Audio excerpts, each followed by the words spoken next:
मुंबईसह पश्चिम उपनगरात आज पहाटेपासूनच मुसळधार पाऊस कोसळत आहे। परिणामी मुंबईतील अनेक सखल भागामध्ये पाणी साचल्याचं देखील पाहायला मिळत आहे। मात्र या पावसाचा परिणाम जो आहे तो मुंबईतील काही रस्त्यांवर देखील झाल्याचं आपण पाहू शकतो। मी सध्या उभा आहे अंधेरी पूर्वेकडील जो नागरदास रोड जो आहे, हा जो अंधेरी सबवेच्या दिशेने जाणारा रोड आहे, या रोडला या ठिकाणी पावसामुळे जे आहे तो हा रस्ता जो वाहून गेल्याचं या ठिकाणी आपल्याला पाहायला मिळत आहे।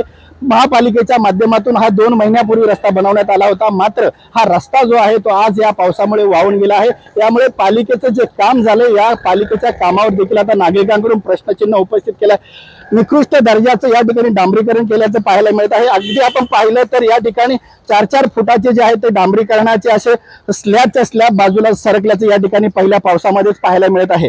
या ठिकाणी नागरिकांकडून देखील हे काम होत असताना निकृष्ट दर्जाचं साहित्य वापरल्याचा आरोप देखील नागरिकांकडून करण्यात आला होता। मात्र पालिकेच्या मुजोर अधिकारी आणि जे कंत्राटदार आहेत त्या कंत्राटदारांकडून देखील नागरिकांच्या तक्रारीकडे या ठिकाणी दुर्लक्ष करण्यात आलं होतं। मात्र आज या जुलैच्या पहिल्याच पावसामध्ये हा रस्ता वाहून गेल्यामुळे कुठेतरी नागरिकांनी केलेले आरोप खरे होताना या ठिकाणी आपल्याला पाहायला मिळत आहे। कॅमेरा पर्सन महेंद्र समी, संजय गडदे, साम टीव्ही न्यूज, मुंबई।